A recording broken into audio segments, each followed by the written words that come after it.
In the spring of 1865, a cook named Eliza Bollends collapsed on the stone floor of the kitchen where she worked. The two sisters who employed her did not send for a doctor. They had her lifted into a hired cab and carried 2 miles away, and by the next morning she was dead. The inquest recorded that she had died from exhaustion, from cold, and from the want of proper medical help.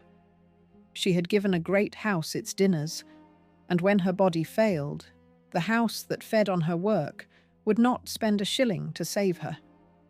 This is the story of the rule that decided what happened to a servant who fell ill. No doctor, no wages, no bed.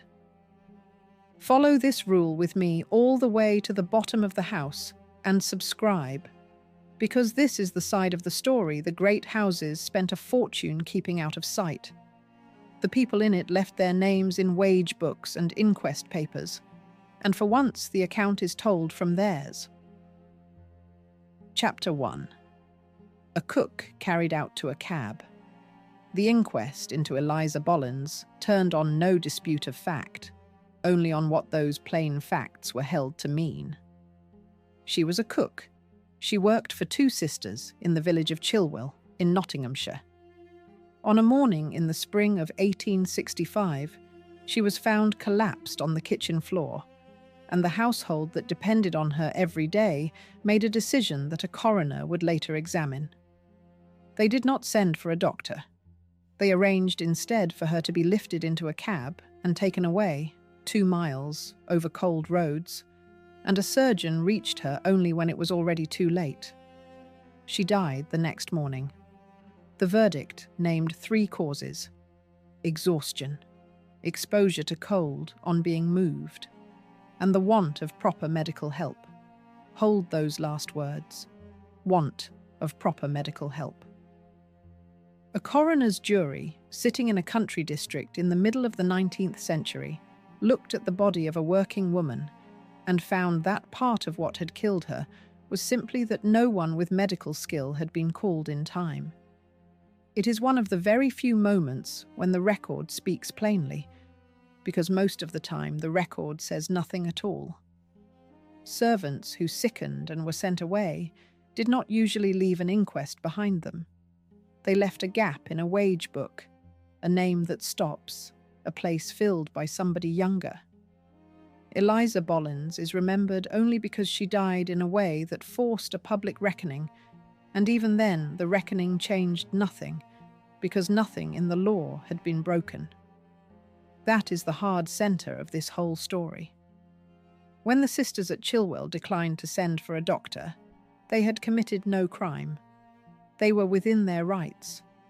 A master or mistress in Victorian Britain had no legal duty to provide a servant with medicine, or with a doctor, or with nursing of any kind.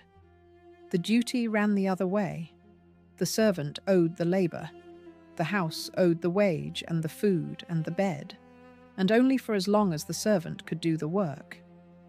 In the eyes of the system, a servant's body belonged to the household only while it could be used, and the moment it failed, the arrangement was over. Picture the machine this belonged to.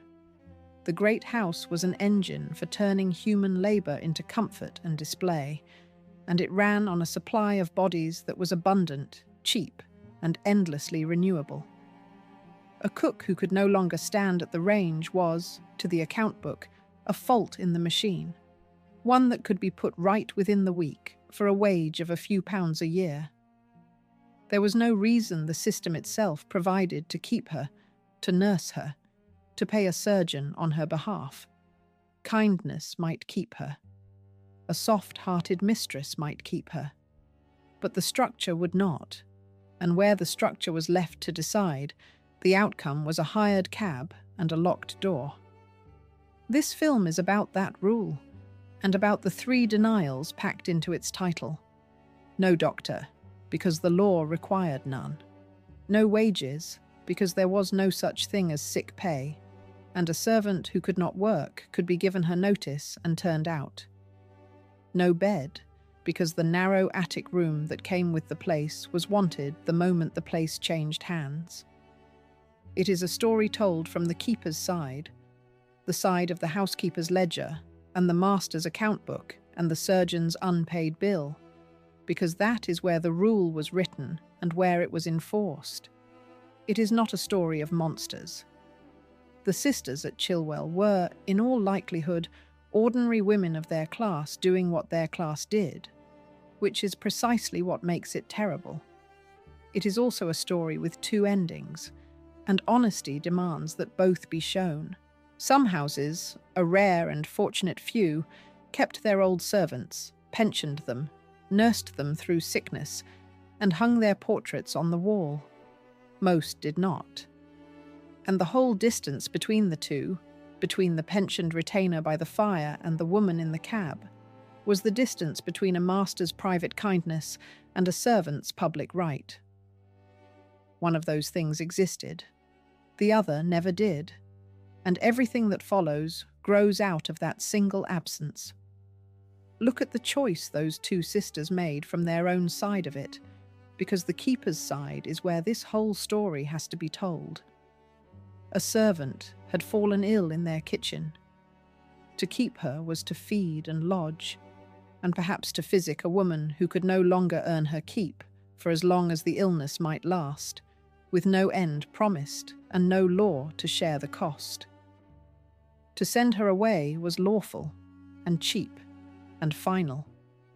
Set out coldly like that, as a line in a household reckoning, the hired cab was less an act of cruelty than a sum worked correctly, and that is the most frightening thing about it. It did not take a wicked household to turn a dying woman into the road. It took only an ordinary one, doing the ordinary, sensible, permitted thing, on the plain understanding that a servant was a cost the house carried only for as long as the servant paid her way. To understand how a country could let this happen to so many of its own people, the first thing to grasp is how many of them there were and how completely the great house had swallowed their lives. Chapter 2. A Nation Below the Stairs. There were more than 1 million of them, and the whole design of the great house was built to make certain they were never seen. Domestic service was not a corner of Victorian life. It was the largest single employment for women in the country across the entire century, and the second largest employment for English people of any kind. When the census takers counted the population in 1851, they found more than 1 million domestic servants in Britain. 30 years later, in 1881, almost 1.6 million women were in indoor service, 35 in every 100 of every working woman in the land. As late as 1911, with the world of the great house already beginning to crack, the figure was still about 1 1/3 million women, more than a quarter of every woman in the country who worked for a living. Numbers on that scale can go dead on the page, so hold on to one image instead. In the 1880s, a young woman of the working classes was more likely to be a servant than to be anything else at all. She might scrub floors, cook, wait at table, carry coal, empty chamber pots, or do every one of these before her 20th birthday. She lived where she worked. She ate what the house allowed. She slept under its roof. And she could be turned out of all three at a month's notice, or less. Her whole existence was folded into the household that employed her, and that is a fact with consequences we have almost forgotten how to feel. It is the fact that makes illness a catastrophe rather than an inconvenience. A modern worker who falls sick loses income for a time. A Victorian live-in servant who fell sick and could not be nursed back to work quickly enough stood to lose everything at once, in a single stroke. The wage stopped. The food stopped. The bed was reclaimed. There was no separate home to go back to, because the place had been the home. A servant did not merely work for the house. She was housed by it, fed by it, clothed in part by it, and possessed by it in a way a modern employee would find hard to imagine. That total dependence was the price of the position, and it was a price that came due the day the body failed. The house was arranged, in brick and in custom, to keep this population invisible. Between the world the family lived in and the world that served it ran a single door, faced in a coarse green woolen cloth called baize, hung to deaden the sound of the working house so that none of the clatter and none of the voices reached the family at their ease. On one side of that door lay carpet, warmth, and long bright windows. On the other lay stone floors, narrow passages, and a board of bells that could ring at any hour of the day or night.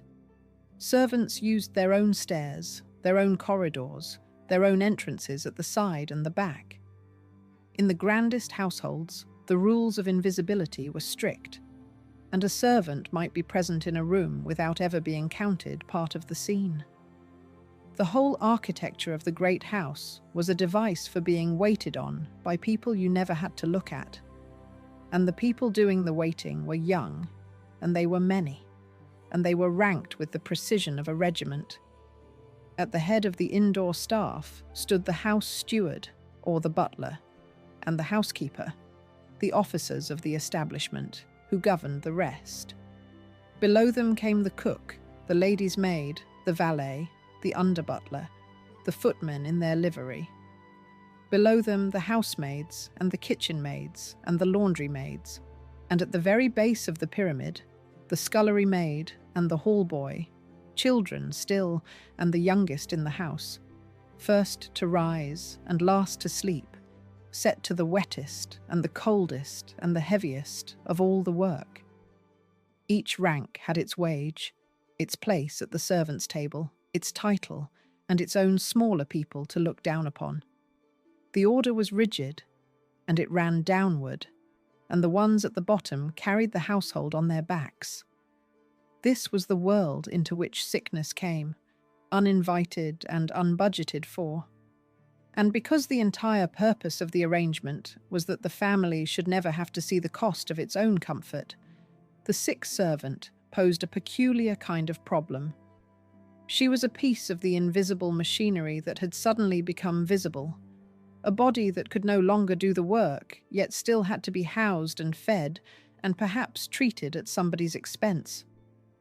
The system carried an answer to that problem, worked out and understood by everyone who ran a household, and it was rarely a gentle one. But before the rule is examined at its harshest, it is only fair to look at it at its kindest, because the great house did make a promise about how it treated its own, and for a fortunate few that promise was kept in full. Chapter 3. The Dream of a Place for Life. In the best houses, a servant grew old under the same roof, was pensioned in old age, and was hung on the wall in a portrait. This was the paternalist ideal, the story the great house liked to tell about itself, and in a small number of documented cases, it was gloriously, genuinely true. The place a girl took at 14 could, if the house was good and the service long, become a place for life, ending not behind a workhouse wall, but in a warm cottage on the estate, with a small pension and a name the family still remembered. The purest surviving example stands in North Wales, at a house called Erddig, near the town of Wrexham. There, beginning in the 1790s, the owner Philip York I did something almost no other family in Britain thought to do. He commissioned portraits of his servants. Not background figures in a family group, but full paintings of individual working men and women hung in the servants' hall, each with a set of affectionate verses attached. The tradition did not die with him. It carried on through his descendants, from oil paintings to photographs, all the way into the 1920s, so that Erddig holds what the National Trust has called the most remarkable continuous record of domestic service in any country house in Britain. A wall of servants' faces, kept and named across more than a century of the family's life. The verses tell you what the ideal felt like from the inside. One of the earliest portraits is of a housemaid named Jane Ebrel, who had swept the high ceilings of the house with a long brush and was known for it as the spider brusher. She was painted in 1793 at the age of 87, after something like 70 years of service. She had married the coachman, and when she grew too old for the work, she was not turned out. She retired to her own cottage on the estate and was painted there in her old age, an old woman honoured rather than discarded. Beside her hangs Edward Prince, the estate carpenter, painted in 1792 at 73, the third generation of his family to serve the house, thanked in verse for a lifetime of good work. An honest word is needed here, because these two belong to the reign before the one this film is chiefly about. Jane Ebrel and Edward Prince are Georgian, painted before Victoria came to the throne, and they stand at the head of this story, not as cases from the age of the workhouse, but as the founders of a tradition, the origin of the very idea that a house might keep and honour its people. It was an idea Erddig carried on into the Victorian and Edwardian years, and that other good houses shared in their quieter way. They are the dream in its clearest form, a place, a name, and a cottage, for life. And the dream was not mere sentiment. In its finest expression, it was a genuine security that most working people of the age could only envy. A country house servant in a good place might be housed in an estate cottage in old age, given a small pension, nursed through an illness at the family's expense. Something, in the words of one popular history, unknown to most of our working-class ancestors. To be a servant in a kind house was, in this narrow sense, to be luckier than the mill hand or the farm labourer, who had no cottage waiting and no portrait coming. That is worth holding on to, because it is true, and because it makes what follows harder rather than easier. The promise was real. It was also rare, and it was a gift, and a gift can always be withheld. For every house that kept its old cook by the fire, there were many that did what the sisters at Chilwell did. The kindness at Erddig was never the law. It was the character of one particular family in one particular house, and it sheltered only the servants fortunate enough to be standing under that particular roof. Change the roof, change the master, and the same loyal service that earned a portrait in one place earned a cab and a locked door in another. The ideal existed. It simply belonged to no one by right, and could be revoked by a death in the family, a run of debts, a change of heart, or a mistress who found a sick servant tiresome. So the promise hung over the whole world of service, like a light that fell on only a few. And to see why it fell on so few, you have to leave the warm cottage and the painted wall and go instead to the coldest place in the story, the plain black letter of the law, which set out, in language any householder could read, exactly what a master was and was not required to do for a servant whose body had given way. The answer, examined word by word, is close to nothing. Chapter 4. No law made them send help. The most important fact about a sick servant in a Victorian great house is that no law required anyone to save her. This is not a phrase reached for effect. It is the plain content of the legal advice the Victorians gave themselves. The standard domestic manual of the age, Cassell's Household Guide, set out the relationship between master and servant as every careful householder understood it, and on the question of medicine, it could not be clearer. An employer, it states, is not bound to provide a servant with medicine or with medical attendance. Not bound. The house that owned the servant's waking hours, that fed her and lodged her and ranked her and rang for her at all hours, owed her no doctor when she fell ill. If the mistress chose to call one, that was charity, and charity alone. And the guide adds a set of details that show just how carefully the line had been drawn. because the Victorians were not careless about this. They had thought it through. If the master did send for a doctor, then he became liable for the doctor's bill, and, importantly, he could not then dock that bill from the servant's wages. Equally, if the servant summoned a doctor at her own expense, the master could not bar that doctor from the house. The law had considered the sick servant from every angle. It had weighed exactly where the master's duties began and ended, and it had settled that they did not stretch to paying for her cure. What the master did owe was narrow, and it was physical. He was bound to house and to feed the servant in a suitable manner. The lodging had to meet a basic mark of cleanliness, of ventilation, of shelter from the weather. The food had to be sufficient and wholesome. A master who deliberately starved a servant, or shut one in a room unfit to live in, stood in breach. But to house and to feed is not to heal. The duty was to keep the working body maintained, in much the way a careful man keeps a working horse maintained, sound enough to labour. It was not a duty to restore a broken one. Nowhere within it was there any obligation to nurse, to medicine, to physics, to pay the man who might have saved a life. There was one thin flaw beneath even this, and it should be stated precisely, so as not to overstate the cruelty of the age.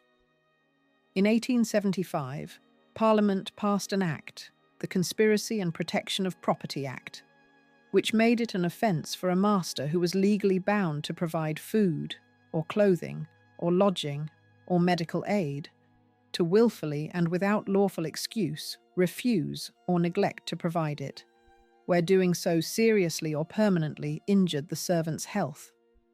The penalty was a fine of up to £20, or imprisonment for up to 3 months. On first hearing, that sounds like a real protection. But read the governing words again. Legally bound. The Act punished the master who starved or neglected a servant he had already undertaken to keep. It did not conjure a general duty to treat illness where none had been promised in the first place. It was a wall against active, deliberate cruelty, and it left the ordinary case untouched. A master who simply gave a sick servant her notice and let her walk out of the house broke nothing at all. So the machinery of the law, examined closely, comes down to this. The house must feed and shelter the working servant. It need not heal the sick one. If it chooses to call a doctor, it must pay him, so a household anxious to avoid the cost had a plain incentive never to call him at all. And a family that found the whole business of a servant's illness inconvenient possessed a clean and lawful way out, one written into the very sentence that seemed to shield the sick, which the next chapter will lay bare. The point to carry forward is that none of this was a failure of the law. It was the design of the law. The sick servant was not a person the system had forgotten to protect. She was a person the system had considered and chosen to leave unprotected. There is a quiet perversity folded into that rule, and it is worth drawing out, because it shaped what happened in 1,000 kitchens. Since the master who called a doctor became liable for the whole of the bill, the law handed a mean or a frightened household a plain reason never to call one at all. Do nothing, and you owed nothing. Send for help, and the cost fell on you. A provision perhaps first meant to stop masters charging medical fees back against a servant's wages had the sideways effect of teaching the harder sort of employer to keep the doctor away from the door in the first place. And this was true in houses where the money for everything else ran like a river, where a fortune went on the table, the stables, and the great London season. The holding back was never want of money. It was the plain fact that the law had made the servant's health the servant's own affair, and then turned and left it there with her. And the reason that choice mattered so much, the reason it was not a distant abstraction, but a matter of life and death across a kitchen floor, is money, because the law did not compel a house to spend a penny on a sick servant, and the sums involved revealed just how few pennies that would have taken. The house was never choosing between ruin and a doctor. It was choosing between a doctor and a coin it would rather keep in its own pocket. A physician's visit to a private home in the later part of the century commonly cost something in the region of 5 shillings, so far as the scattered records let us judge, the fee scaled up or down to the patient's class. A scullery maid, the girl most likely to scald herself over a boiling copper, earned in cash between £5 and £9 across a whole year, which comes to something like 1.6 to 3 shillings and 6pence a week. A single ordinary doctor's visit could therefore cost more than a full week of everything she was paid. In the same era, a comfortable family's own annual bill for doctor and chemist could run to £30-odd, a sum greater than the entire yearly wage of almost any maid beneath their roof. The money to save a servant existed many times over. What did not exist was any rule that made the house part with it. Chapter 5. A shilling the house would not spend. A doctor's visit cost about 5 shillings, and a scullery maid earned in cash only 1.6 a week. That single comparison is the whole moral argument of this story reduced to arithmetic, and it deserves to be set out in full, rank by rank, because the wage book was the truest record the great house ever kept of what it believed a human being to be worth. At the top of the indoor establishment stood the house steward, the officer who ran the whole machine, who might earn between £40 and £80 a year, and in the very grandest houses like Tatton Park, as much as 120. The butler earned somewhere between £25 and £50, and in a great London house up to 100. The housekeeper, mistress of all the female staff and keeper of the keys that opened every store and cupboard, took £18 to £45. These were the aristocrats of the servants' hall, and even they held no pension by any right. Below them the figures fall away quickly. A cook, £12 to £30, more in a fashionable townhouse. A lady's maid or a footman, somewhere in the teens or 20s. An upper housemaid, 10 to 20. And at the base, where the wettest and heaviest work was done, the kitchen maid on £9 to £14, the scullery maid on £5 to £9, the hall boy or page on £8 to £15. These were the people whose bodies broke soonest, and the house paid them least to break. To these cash wages the house added board and lodging, the food and the bed, and in certain circumstances a further payment called board wages. This was a cash sum handed to servants in place of their food when the family was away, and the great kitchens stood cold, so the remaining staff could feed themselves. Board wages could be surprisingly large.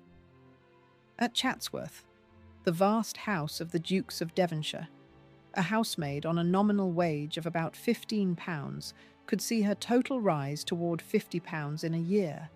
Once board wages during the family's long absences were counted in. One surviving entry from 1862 records a housemaid there, Eliza Jones, receiving £44, 8 shillings and 10 pence, described in the book as a year's wages and board wages together. By the early 1900s, the Chatsworth housemaid scale ran from £30 for the first housemaid down through 20 for the third to 14 for the seventh. By the standards of service, these were good wages in a very good house. But board wages fed a working servant. They did nothing whatever for a sick one, and the cash wage, the only part of her earnings a servant could ever hope to save toward the day she could no longer work, was for most of the staff pitifully thin. Out of £5 or £9 or £14 a year, after she had bought her own boots, her own aprons, her own print dresses, a maid was expected somehow to lay by enough to carry her through illness, through spells without a place, and through old age. The arithmetic did not add up. It was never built to.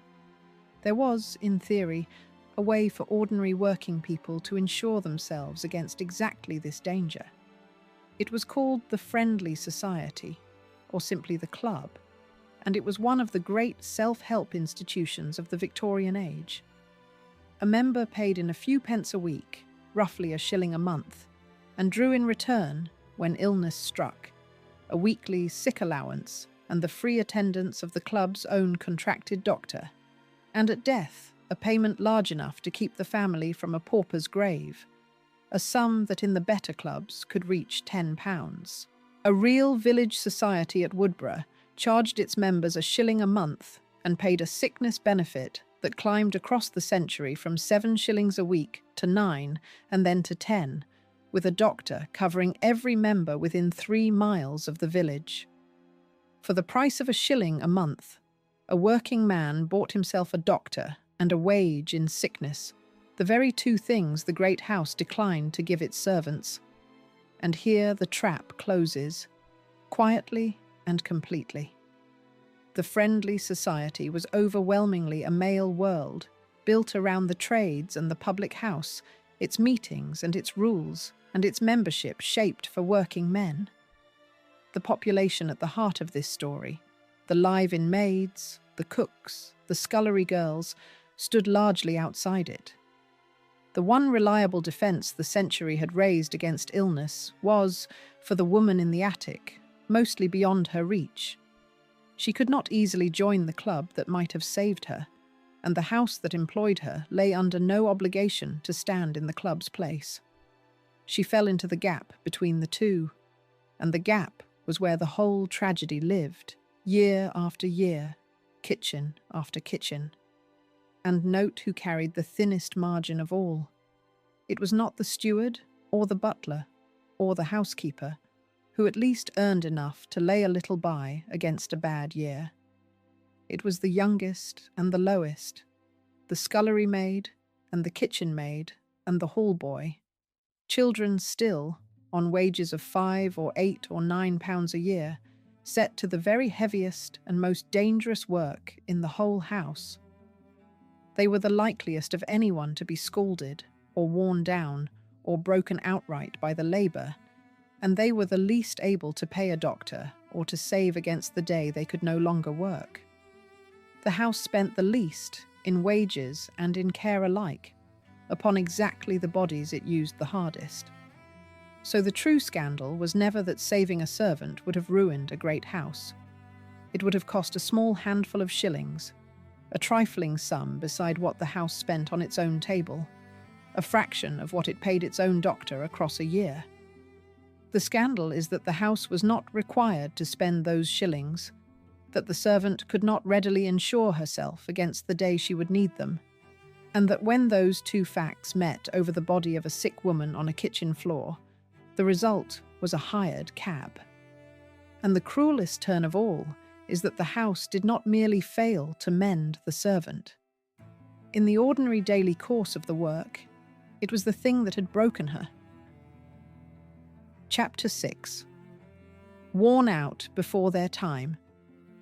The house did not only fail to heal its servants, it was, very often, the thing that broke them in the first place.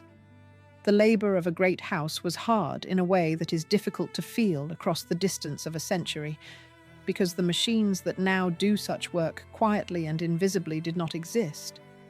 And so the work was done by human backs, human knees, and human hands, hour upon hour, across a working life that began before dawn and did not end until the family had gone up to bed.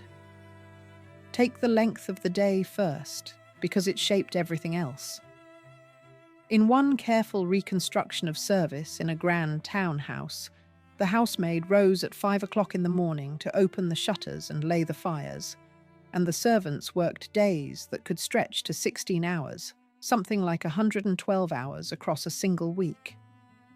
The youngest kitchen maid, a child of 10 or 11, was up latest of all, scouring the last of the pans in a cold scullery while the house slept above her. Other accounts agree closely. Housemaids and footmen were commonly up by 5 or 6 in the morning, and many worked 15 or 16 hours a day, broken only by an hour or two of rest in the afternoon if the household allowed it. This was not a crisis week or a great house party. This was the ordinary shape of the ordinary day, repeated across years and then across decades. That kind of work leaves marks on a body, and some of the marks had names. There was a condition so common among maids that the doctors named it after them, the housemaid's knee, an inflammation of the joint brought on by long hours, kneeling on hard floors to scrub them and to lay fires. There were the burns and the scalds of the kitchen, where the work was done around open flame and boiling coppers with no guard between a tired arm and a wall of heat.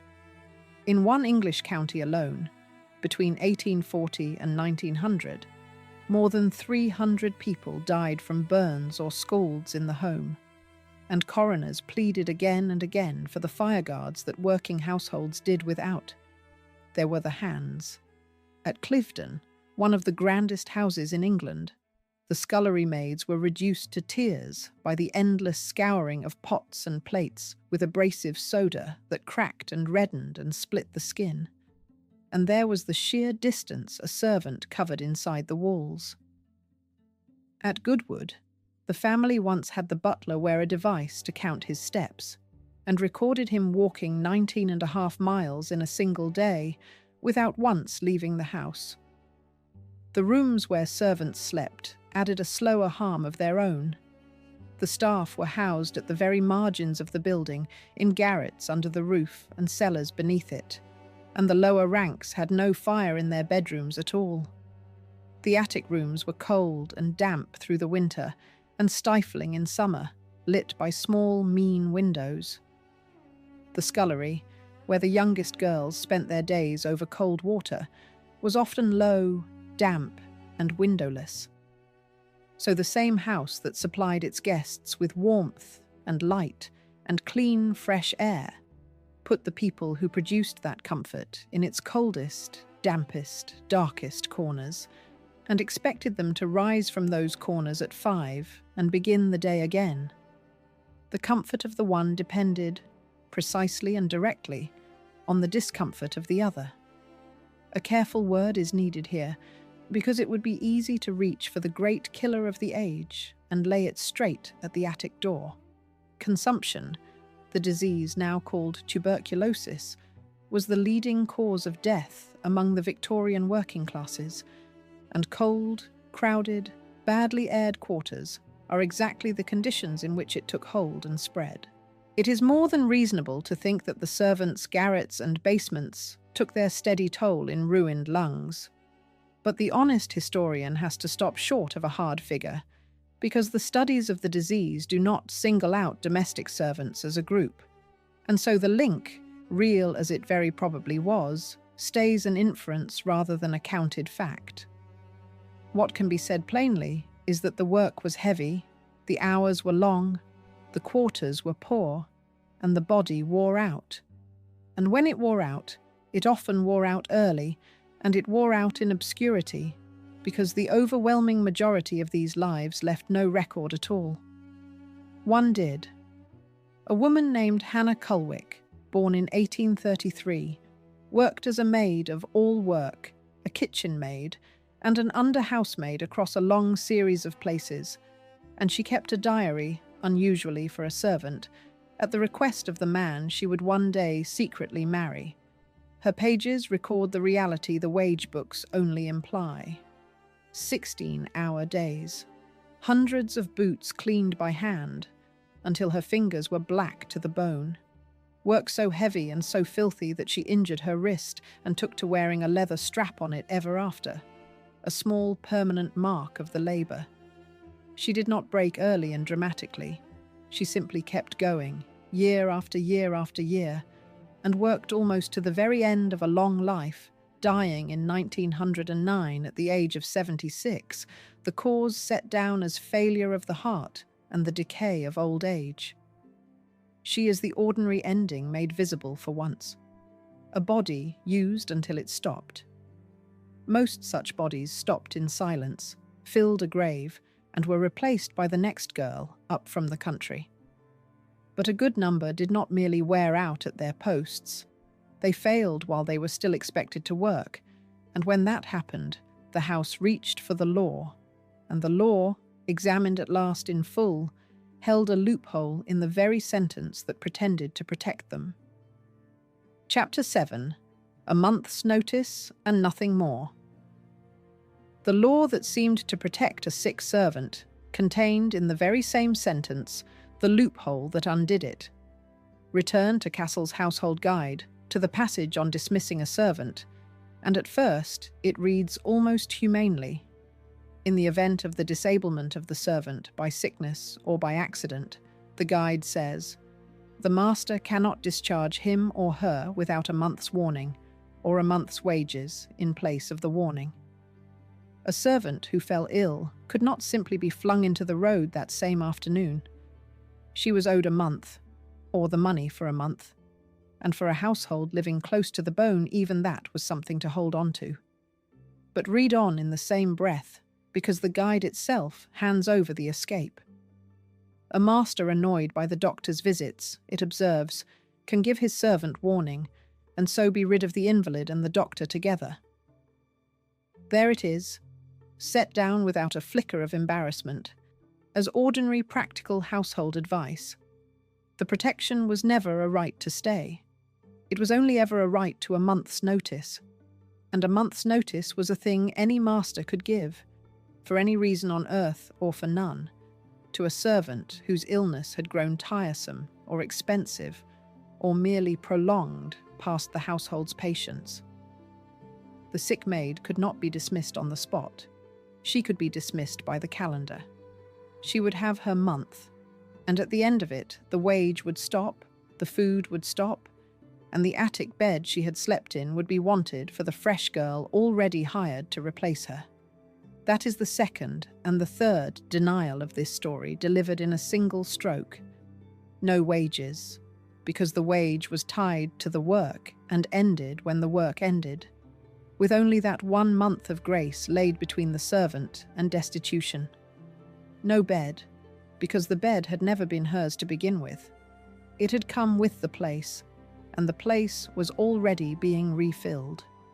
A servant dismissed through illness walked out of the only home she had, carrying whatever fitted inside a single box, into a country that had made almost no provision for her at all. The body that belonged to the house had been wanted only while it could work, and now, quite suddenly, it belonged to no one. To feel the full weight of how one-sided this was, it helps to see the wider law that stood behind the household door, because the relationship between master and servant was not a balance of equals dressed up in courtesy. It was written into the statutes of the land as an unequal thing, on purpose. Under the Master and Servant Acts, which governed the whole of working life for most of the century, a breach of the contract was treated as a crime when the servant committed it, and as a mere private matter of money when the master did. A servant who left without giving proper notice, or who refused the work set for her, could be prosecuted and imprisoned for it. A master who broke the very same contract faced only a claim for damages in a civil court, if the servant could somehow find the means to bring one, which almost none could. The figures show how real the imbalance was. Across the 1850s, 60s, and early 70s, prosecutions of working people under these acts ran at something like 10,000 a year. In 1864 alone, by one contemporary count, 10,246 working people were imprisoned at the suit of their masters, and not a single master was imprisoned at the suit of the men. The scales did not merely tilt. They had been built to tilt, and everyone standing on the lighter side of them knew it. Only late in the century did the balance begin to shift, when the Master and Servant Act of 1867 softened the criminal edge, and the Employers and Workmen Act of 1875 at last swept the penal punishments away and made a broken contract a civil matter on both sides alike. For most of the Great House era, a servant who dared to argue with the terms of her own dismissal, was arguing with a system that could answer her with a prison cell. Weigh what that single month of grace was really worth to the woman who had to live through it.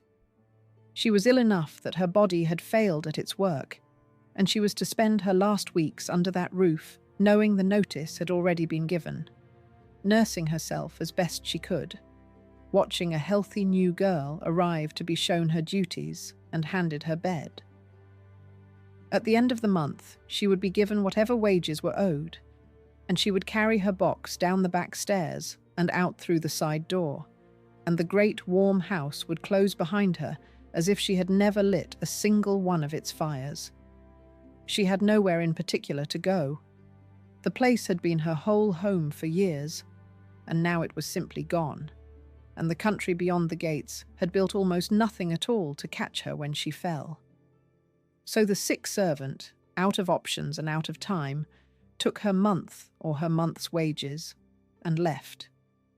She stepped out of a warm, ordered, well-fed world into a cold and uncertain one, with a box in her hand and no place to go. And the single thing that would decide the whole rest of her life was not the money in her pocket, which was little, nor the clothes in her box, which were few. It was something smaller and far more powerful, a single sheet of paper, or the refusal of one, that could open every other door in service to her, or bolt them all against her at once. Chapter 8. Ruined by a single reference. A servant put out of a great house carried two things into the world, a box of belongings and a character, and very often she carried neither. The box was the trunk that held everything she owned, her clothes, her few keepsakes, the small property of a life spent inside other people's houses. The character was something less solid and far more valuable. It was the reference, written or spoken, that the last employer gave to the next, and without it, a servant could not get another respectable place at all. In a world where every mistress was taking a stranger into the intimate heart of her home, into her nursery and her bedroom and her plate cupboard, the character was the one thing that made a stranger safe to take on. To be without one was to be, in plain, practical terms, unemployable. And here the law arranged itself, once again, entirely around the master. There was no legal duty upon any employer to give a servant a character. Cassell's Household Guide states it flatly. The law does not oblige anyone to give a character to a servant, and a master or mistress may refuse one without assigning any reason whatever. A woman could give 10 years of faultless service and be sent away at the end of it with nothing to show for the decade, no letter, no word. And the law would not compel her former employer to say a single kind thing on her behalf. Silence alone could finish her. Worse still, the character that was given carried a protection the servant could almost never break through. A reference was treated by the courts as what they called a privileged communication, largely exempt from the ordinary law of slander and libel, so long as it was given in good faith and without malice. That meant an employer could pass on not merely proven facts, but honest suspicions, could hand the next mistress a frank and ruinous account of a servant, and stand shielded by the law while doing it. The servant's only redress was to prove that the character was both false and malicious together, a double burden almost impossible to discharge, and quite impossible for a woman with no money, no lawyer, and no way even to learn what had been said about her. There was, on paper, a criminal law against the giving of a false character, the Servants' Characters Act, passed as far back as 1792, which threatened a fine of £20 against anyone who gave a knowingly false one. But it was very nearly a dead letter. Across its whole long life on the statute book, there is essentially one recorded successful prosecution under it, and that one not until 1910. The law existed. It was almost never troubled to act. The historian Kate Clark has traced what all of this meant on the ground. in the ordinary life of an ordinary maid. Without a box and a character, she writes, it was extremely difficult to find another position, and some employers withheld even the box itself, refusing to release a dismissed servant's own belongings over a suspicion, real or merely imagined, of petty pilfering, of a candle end taken or a little dripping kept, so that the woman walked out not only without a reference, but without her own clothes on her back.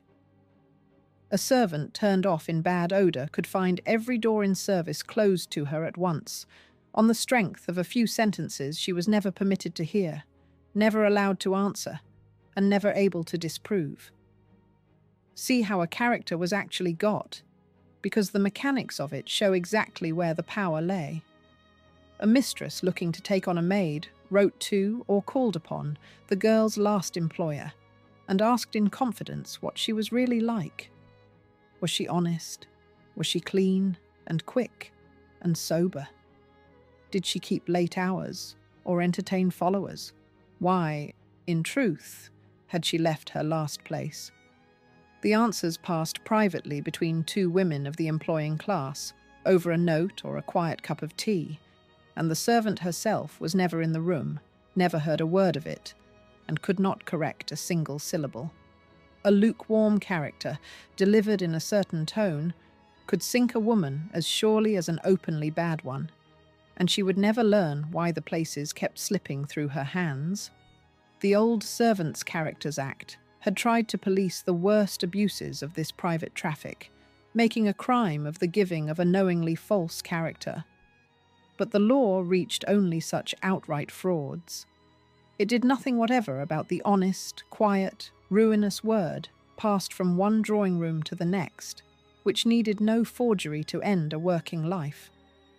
And for the servant already sick and already dismissed, that quiet word was the second blow falling on the first. A woman turned out of a good place through no fault but her failing health, and handed a cold character or none at all, could not simply present herself at the next great house and begin again. She dropped instead to the roughest and worst paid places that troubled to ask fewer questions, or she fell out of respectable service altogether, back onto whatever family could take her, onto casual work, or onto the parish. The character was the ladder up, and illness had kicked it out from under her. Now set the two chapters side by side and see the full shape of the trap. A servant falls ill. The house owes her no doctor, and to spare the bill often calls none. It gives her a month's notice, entirely within the law, and reclaims her bed for the next girl. And as she goes, it may decline to give her a character, or give her a cold and damaging one, and the law protects the house in either choice. She passes out through the door, not merely sick and jobless, but marked, carrying a verdict she cannot appeal into a labour market that will not take her without a clean one. The illness was only the accident. The character was the sentence. And a woman finished in service, with no savings behind her, no club to fall back on, and no family able to take her in, came at the very last onto the single institution the country kept for people who had run entirely out of everything else, an institution that had been built, quite deliberately, to be dreaded. Chapter 9. When the parish was all that was left. Below the character, below the last unpaid wage, lay the oldest safety net in England, and it had been built on purpose to be feared. For generations the parish had carried a duty to keep its destitute poor from starving outright, and by the 19th century that old duty had been reshaped into a national system that every working person in the land understood and dreaded in equal measure. Its foundation was an Act of 1834, the Poor Law Amendment Act, and the principle at its cold heart carried a cold and deliberate name. Less eligibility. Relief was to be made harsher, meaner, and more shameful than the very worst paid honest work that could be found, so that no one would ever choose it who could by any means survive without it. The workhouse was designed, in full knowledge of what it was doing, to be a place people would suffer almost anything to stay out of. For a servant discarded through illness, the parish was the ground beneath the last trapdoor.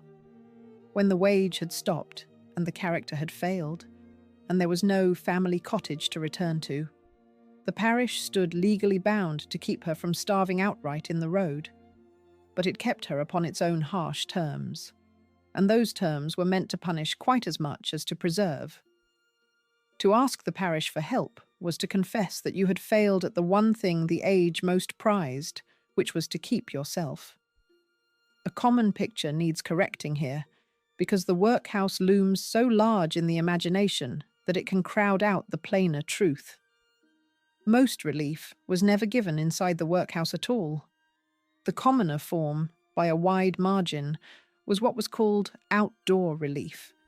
Small weekly payments of money or of bread handed to poor people in their own homes. And across the century, something like 3/4 of all relief was given in exactly this way. The sums were small, enough to keep breath in a body and no more than that. But it allowed an old or a sick person to stay in a room of their own, rather than behind the workhouse wall, and for a great many discarded servants, and especially for women, it was outdoor relief and a little casual work together that kept them just out of the ward. That door, though, was being deliberately narrowed at the very moment the Great House era reached its height.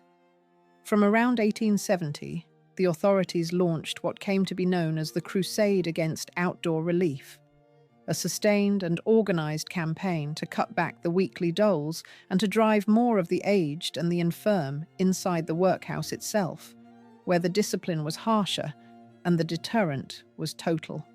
Poor law unions were pressed to refuse relief in the home and to offer only the house, as it was called.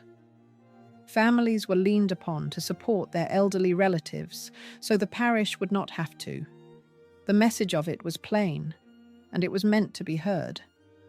The state would keep you from death, but it would take a price in dignity for every penny of the keeping, and it would far rather you leaned upon anyone else alive before you leaned upon it. The doles themselves were kept deliberately small enough to prick no ratepayer's conscience and to tempt no one at all into idleness. A weekly payment of out relief was kept deliberately small, never more than a bare pittance. On a sum like that, a person did not so much live as fail, slowly, to die, eking it out with whatever else could be scraped together, a lodger's corner, a grandchild's help, a day's washing taken in.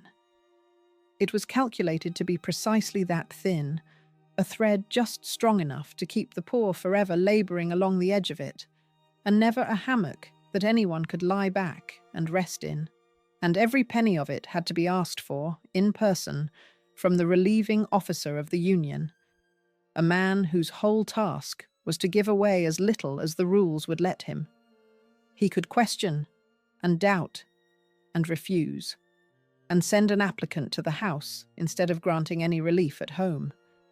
He could ask a worn-out woman why she had no children to keep her, why she had laid nothing by across a lifetime of work, as though the failure were somehow hers and not the wages. Every shilling came wrapped in that inspection, and for a proud servant who had spent her whole life on the right side of respectability, the asking itself was already a kind of ruin, long before any answer came.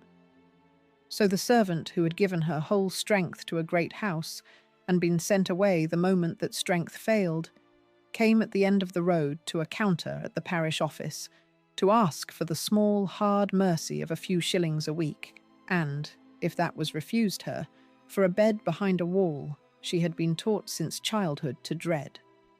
She had cooked for the wealthy and scrubbed for the titled, and her reward, if her luck finally ran out, was to become a name on a relief roll, a supplicant to the same class of people she had spent her life waiting upon, inside a system engineered to make her ask for as little as it could contrive, and to shame her thoroughly for asking at all. And where outdoor relief was refused, or withdrawn, or simply never enough, There remained only the building itself, and inside it, waiting.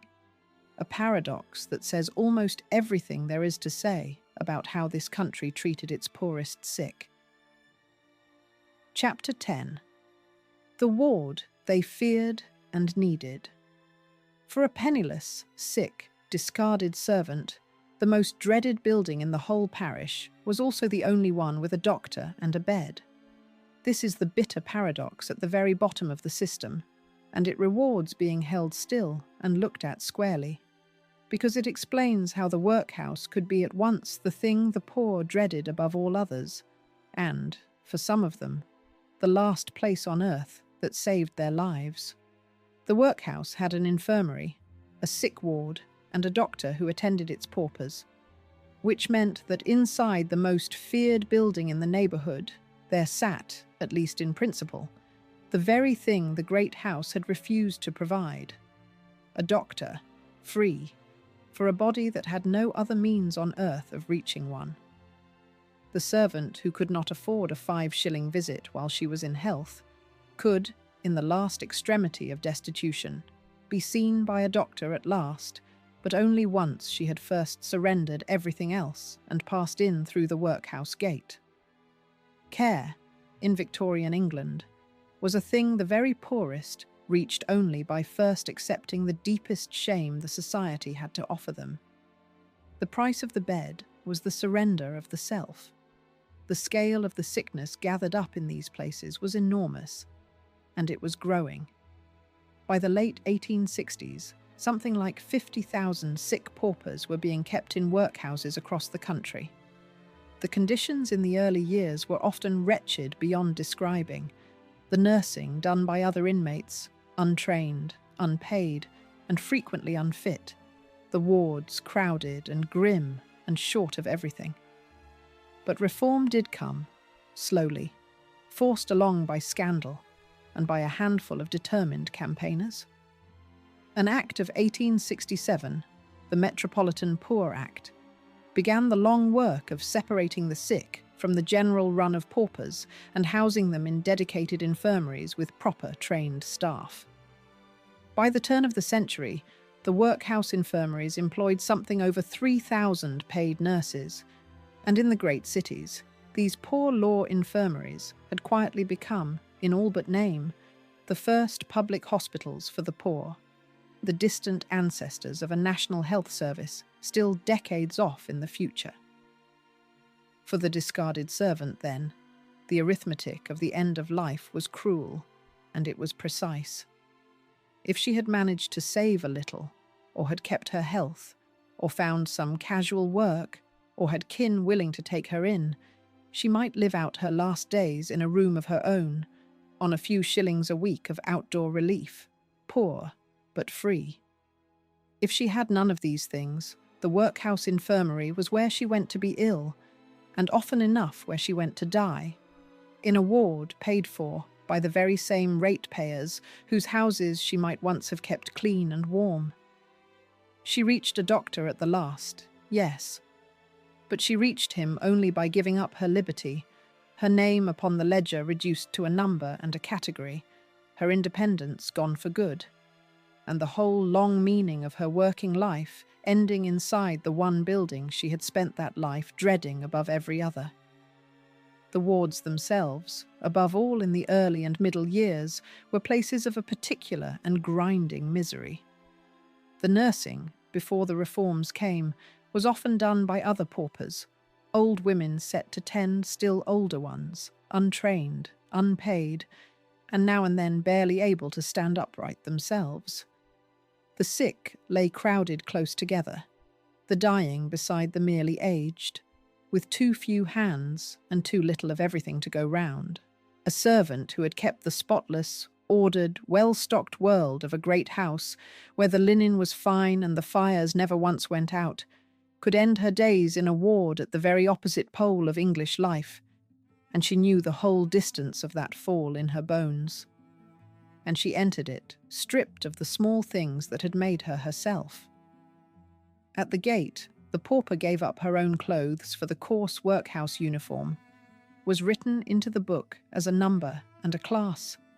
and passed into a life ruled by bell and regulation and rationed out to the ounce. Even here the sexes were kept apart, as they had been kept apart by the green baize door, husband divided from wife, the sick from the sound. The great house that had trained her to be invisible had at least known her name and her work. The workhouse knew only her category. She had gone from being unseen to being, in a colder way still, no one in particular at all. And yet, for all of that, this was also the place where the century's real care for its poorest sick slowly and grudgingly took shape. By the turn of the century, the workhouse had become, whether the ratepayers cared for the word or not, chiefly a refuge for the old, the sick, the broken, and the abandoned, and its infirmary had become their hospital. The very doctor the great house would not summon for the price of 5 shillings waited here at the last, free of charge, on the far side of every shame the society could heap up in front of him.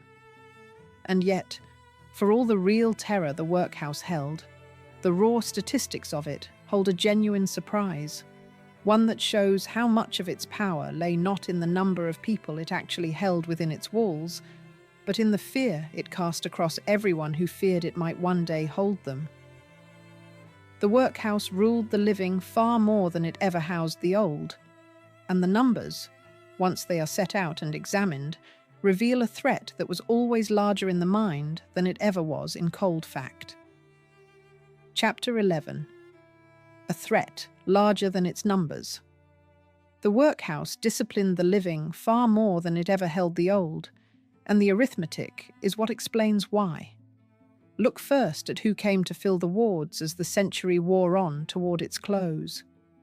The elderly came to dominate them almost completely.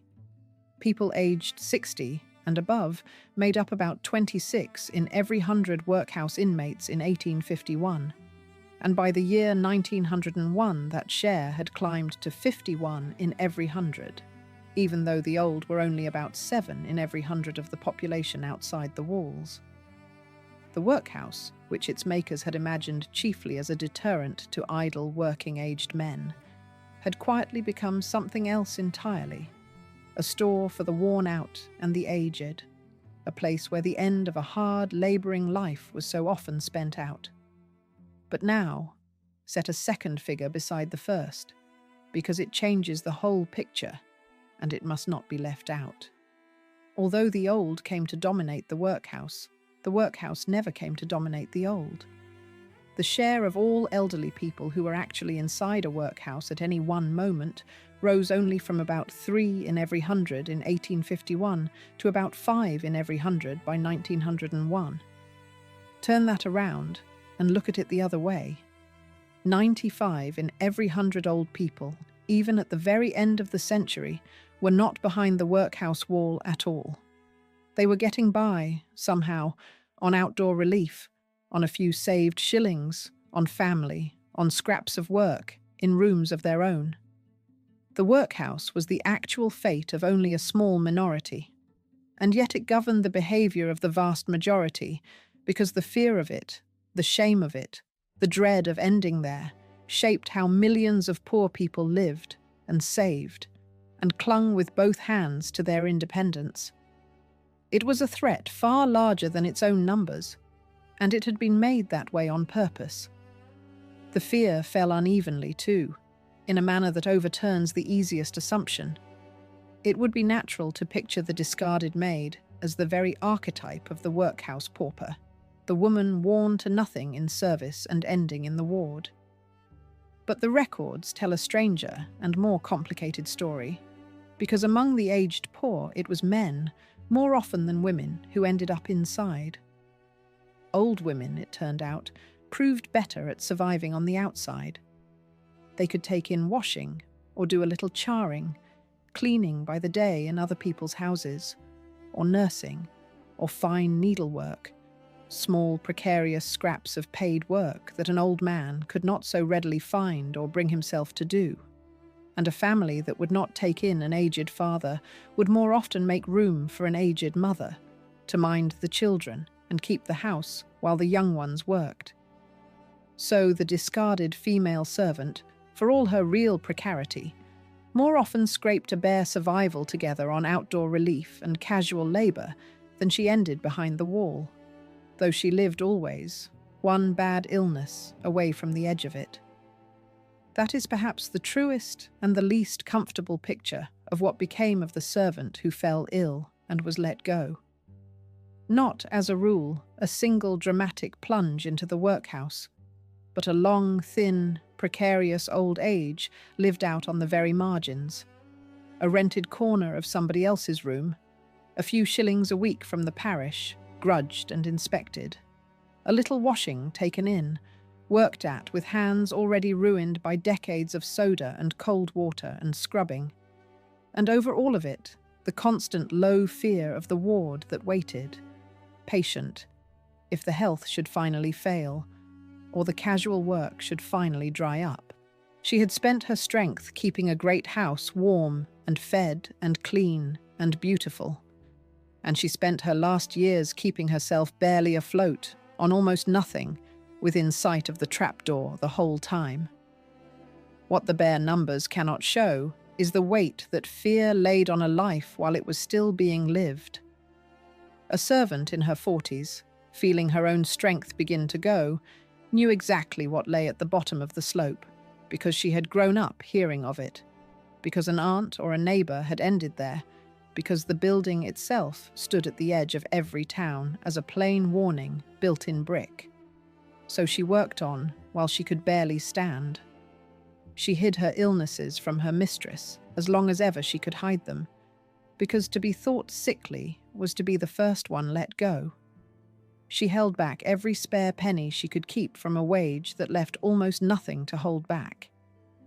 The rule never needed to catch most servants in order to govern them. It only needed to be believed, and it was believed by every one of them. This is what it truly came to, the quiet sum the whole system rested upon. A life lived out in the shadow of the day the work would end.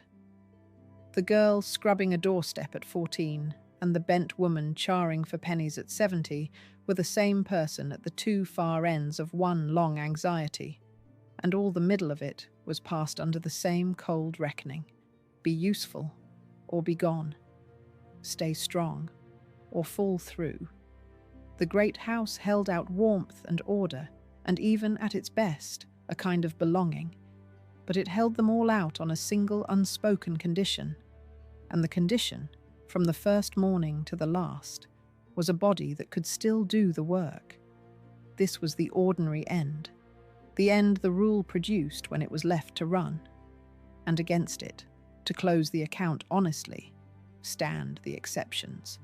The houses that did not do this thing, the masters who kept and pensioned and nursed their own. They were real, and they should be named. They were also rare, and their very rareness is the final and the strongest proof of everything this story has set out to argue. Chapter 12.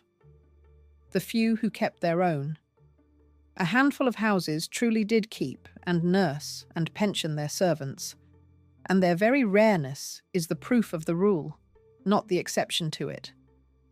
This film began at Erddig, with its wall of servant portraits, and it is right to return there for a moment, because that wall is the single most powerful monument in Britain to the idea that a house might honour the people who ran it. But Erddig became famous precisely because it was so unusual. The reason we point to it, the reason the National Trust calls it the most remarkable record of its kind in the whole country, is that so very few other houses ever did the same. A thing does not become remarkable by being common. There were others, and they are worth naming one by one, because named kindness is quite as real as named cruelty, and the servant remembered by a grateful family deserves her place in this account, beside the servant carried out to a cab. In the royal household of Queen Victoria herself, long service could end in a pension.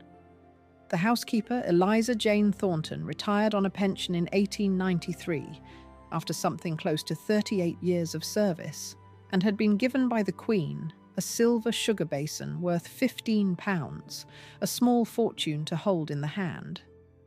The headdresser, Marianne Skerritt, retired with a pension in 1862, after 25 years at the Queen's side. An outrider named William Whaley was awarded the Faithful Service Medal in 1886 for 33 years, and retired at last in 1901. These were servants kept and thanked and provided for in their age. The exact sums of their pensions do not survive in the record, and it would be wrong to invent them. But the plain fact of the pensions stands, and it proves that a great household could look after its own when it chose to. At Chatsworth, the estate records studied by modern historians preserve the other honourable ending, the servant who was never dismissed at all, who simply grew old in harness and died still at his work. Robert Hackett, a huntsman, worked on until his death at 83. William Pleasance, a groom, until his at 81. James Broussard, a gardener of more than 40 years, died in the job at 76. And a cook named Jane Booth, who earned 1 shilling and 10 pence a day in an age when a labouring man earned 4, was widowed in 1890, given a widow's pension of 4 shillings a week, and was still at her work at the age of 76 in the year 1901. These are the fortunate ones, kept, paid something, remembered by their names. At Welbeck, the Duchess of Portland went further than most, paying for the medical care of the estate's workers decades before the state would dream of it, and building almshouses to shelter the old when their working days were done. Beyond the individual houses, a scatter of charities tried to stand where the law would not. A general domestic servants' benevolent institution, founded in 1846, took small subscriptions from servants in work and paid out small pensions to those who had paid in long enough to qualify, and a few kindred societies did similar work, lodging maids between places and helping them when they fell ill. The exact reach of these bodies is hard to pin down now, and the few surviving figures should be treated as indicative rather than exact. But their very existence tells its own story. Charity had seen the gap, and charity tried to fill it, precisely because nothing else would, and it never could fill more than a corner of it. Warm stories of this kind survive here and there, and it would be wrong to pretend the great house was somehow incapable of tenderness toward the people who served it. Some masters knew their servants' names and their histories, and cared in their way what became of them. The point is not that kindness never happened. The point is that it happened at the giver's pleasure and nowhere else, and that a whole class of people had to live in hope of it precisely because they were owed nothing. But look closely at why any of these stories can be told at all, and the comfort drains straight out of them. They survive in the record because they were exceptional enough to be written down, praised, remembered. Set against the sheer scale of the thing, they are a scattering of bright points in a very large dark. A careful survey taken in 1899 found that among the working class old, only about 60 in every 100 men, and only about 25 in every 100 women, had any earnings at all in their old age, counting every employer's pension in the total. Which is to say that most old working people, servants among them, had no pension of any kind whatever. The economic historians who have studied the question put it as plainly as it can be put. A private pension was something an employer might offer to an aged and long-serving servant, a possibility held out to the favoured few, and never a right that belonged to the many. The pensioned retainer by the fire and the worn woman on the parish roll were produced by one and the same system. The only variable between them was the character of the individual master, and character is exactly the thing no servant could ever count upon. Chapter 13. A flaw that came too late. The state at last built a floor beneath the old and the sick, and it arrived just as the houses themselves were beginning to fall. For most of the century, the only defences a servant had against the day her body failed were the ones she managed to build for herself. And they were thin defences indeed. From 1861 there was, at least, somewhere safe to put a few saved shillings, when the Post Office Savings Bank opened its counters across the country, taking in deposits as small as a single shilling, so that within 10 years, more than 1 million people held accounts, and some £15 million had been gathered up in small, careful sums from one end of the land to the other. It was a real advance, and a genuinely democratic one. But a savings bank can only ever help the person who has something to save. And out of £5 or £9 a year, a scullery maid saved little, and very often saved nothing at all. The true change came late, and it came from Parliament. In 1908, after decades of hard argument, the Old Age Pensions Act was passed into law, and on the first day of 1909, the first old age pensions in British history were paid out. 5 shillings a week, to a single person over the age of 70, given not as parish relief and not as charity, but as a right, without the workhouse, and without the shame. In its very first year, the new pension reached some 596,000 people, the majority of them women, and many of them exactly the worn-out old servants this story has been following.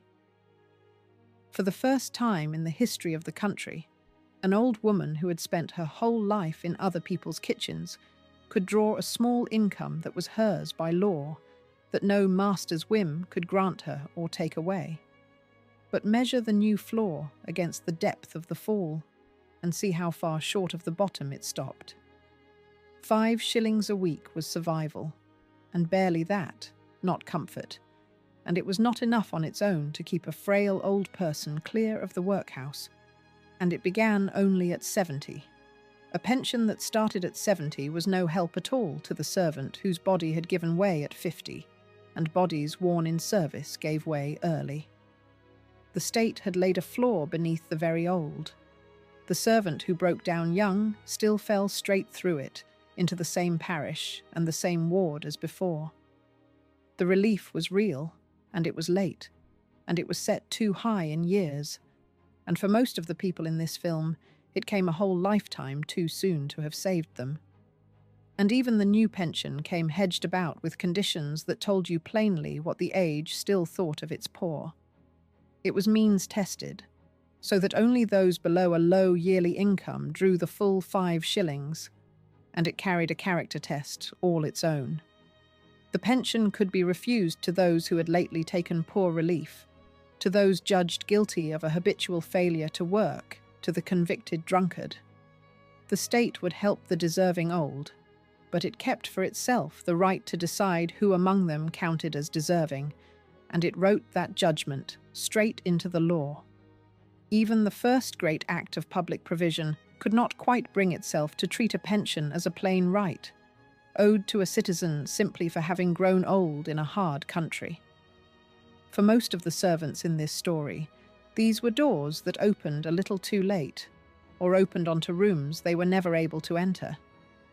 The savings bank rewarded thrift, and thrift needs a surplus, and a scullery maid on £5 a year had none.